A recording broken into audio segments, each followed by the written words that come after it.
key to the shaft, and then outside there is a part which is the disc. So here this part is a disc which can be gear or any such part which you want to fix to the shaft.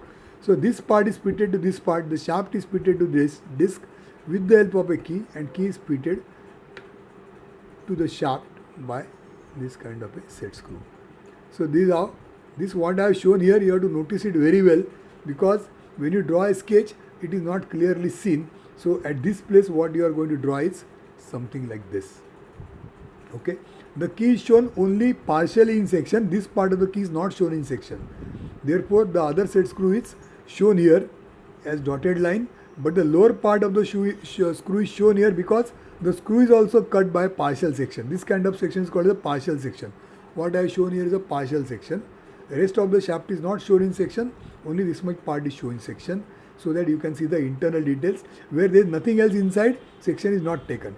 Where there is something else, something to be seen here, there the section is taken. So partial section of the key, which is like this, and partial section of the shaft, which is like this.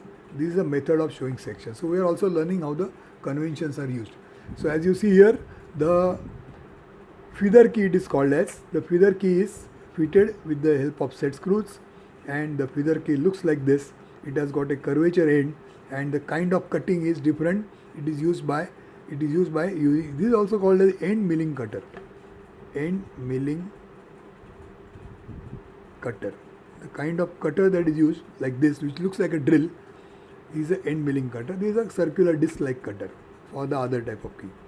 So this is a feather key. Now some more variety of feather key here. Feather keys. One is peg key. Now this feather key has got maybe some difference here, because the keyway is cut straight. That means there is no curvature like last time here. So the key is also rectangular. The keyway is also more than the length of the key. And what is important here is that peg. Peg means some kind of projection like a pin. So the key shape is like this, and this projection of the pin is accommodated into one hole. So in the hub there is a hole made, and in this hole this part of the key goes, cylindrical part, and then the assembly is done so that the pin is not going to move. So what function is carried out by this set screw? The key should not come out, it should not fall down. So that is achieved by this peg, so that the key remains in position. Then the other type is single headed key. So there is a key here. This key has got L shape. In this L shape there is one hole shown here, and in this hole the set screw is put from side. So as you see, the set screw is used for fixing the key, but here the key is fitted to the outside part, hub. Last time the key was fitted to the shaft by set screw. Now the key is fitted to the hub by making use of again a set screw, but the key is given L shape, and in this L shape the provision of fixing the screw is made by making one counter hole. So you can see here there was a counter hole. Counter hole means a hole like this which has got a taper, and because of this taper shape the head of the screw remains in position in the earlier case also and here also. So if you try to draw the figure, this part I'll show again. This part. So you will again find that this is a screw head,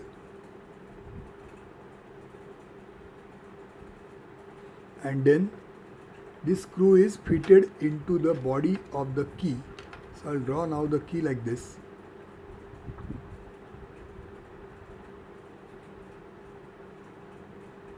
This is the key.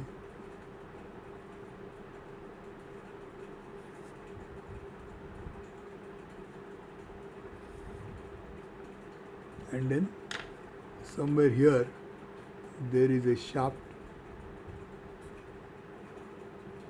then there is a key here, there is a keyway here, there is a shaft, center line of the shaft, and then there is a outside part that is a disc which you want to fit.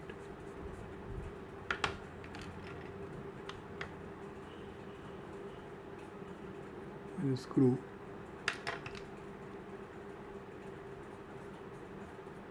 So this is a, you can say, disc. This is a key. Key has been provided a taper hole like this. Now this taper hole is what is seen here. So what I have shown here, taper hole, that is this taper hole. Okay, and then this is L shape of the key. It is fitted into the groove of the shaft. So you can say this is key and this is shaft. This is the center line of the shaft. So I have shown you this part which is not clearly seen is like this when you draw. Okay, so that was a single headed feather key. Similarly, there is double headed feather key. Now this double headed feather key has got two heads from two sides, and the width is such that it is exactly matching with the width of the disc, so that it will not move here and there. So without any screw, without any peg, the key is remaining in position during working.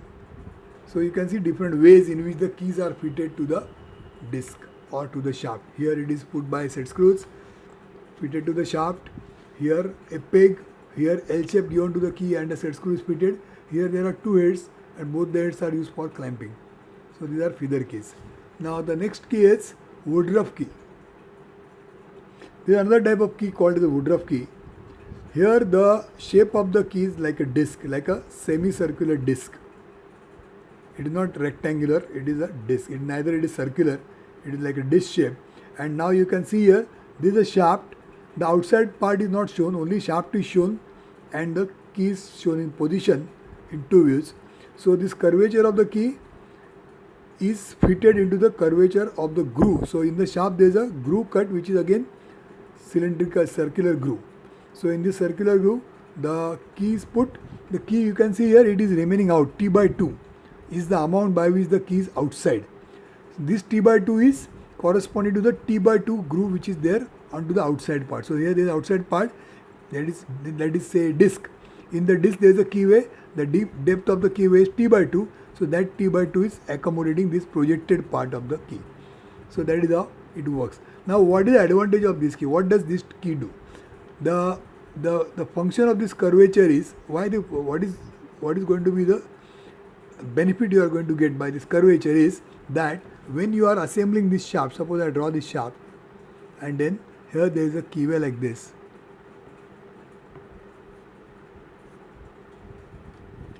And then there is some outside part here which is fitted.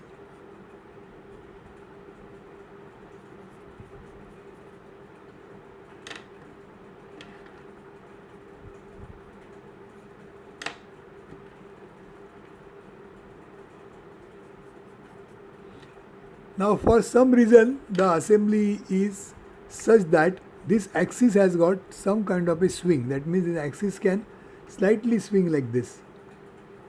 That means this axis, it has got a tendency to move like this. Suppose this is the case. This axis is going to move like this during the working condition.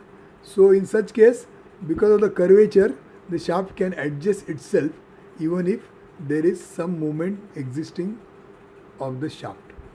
So the shaft is rotating also. It has got some error, maybe whatever is the reason, it is moving like this, and still you want to transfer the rotation to the disc. Then this key is useful because this curvature will take care of the movement. So this is called as a Woodruff key. The dimensions of the Woodruff key, they are shown over here like this. So today we have seen different types of keys and what is the function of the keys. Initially we saw the basic meaning of a key, what it does, and then we have seen the different varieties of the keys. We have seen that the key is cut, a key has got different shapes, and the keyway is cut by different methods, by different cutters. So accordingly the shape of the keyway could be like a feather key with a round end, or it could be a curvature over here. Accordingly it is fitted and machined. Key is fitted to the shaft or to the hub by different methods, by making use of the set screws or giving peculiar shape to the keys so that the key will not move here and there. It will not get dislodged while the rotation is taking place, while the power is transmitted. We don't want the key to come out. So all these things are achieved by different ways. In the earlier page we have seen that there was no fitting by set screw but still here there was no fitting by set screw, but still by this taper action the key is fitted into the groove so that it will not move here and there. Okay, so they are the different types of keys what we have learned. This is a table which shows the standard sizes of the keys that are available. So what all you have to do is, when you are working on this particular practice sheet, you have to draw this as a freehand work. Whatever is shown on these 2 pages, you have to draw everything. You have to draw the table also. Only this information that is shown here, about this information, you have to write this information only in brief. You need not write this. You need not write this description. Only you write shaft diameter capital D, width of key this, and nominal thickness T equal to this. So only the formula you have to write here. You have to write only the formula here, here and here. Only the formula, and of course the sketch of the figure, then the name of the part, the titles, whatever are shown here. This figure you need not write because this figure is pertaining to the book.